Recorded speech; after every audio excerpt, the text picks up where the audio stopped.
I would never use AI. That's cheating. Wait, everyone's using it? Should I try it as well? This is so easy!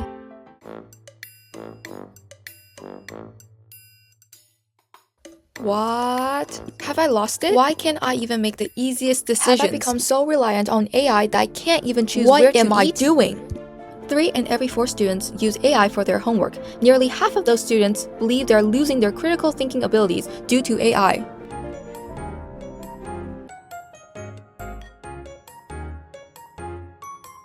Write your ideas first. If AI thinks for you, you'll lose your valuable critical thinking and problem-solving skills. Instead, finish your work and then use AI's feedback to improve it.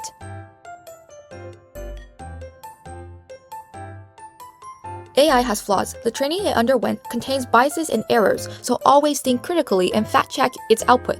Ask it to add the sources beside your work to make verification more easy.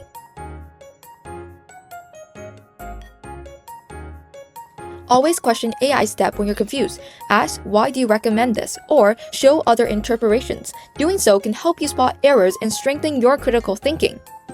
So next time you ask yourself, what should I eat today? It is what makes you human.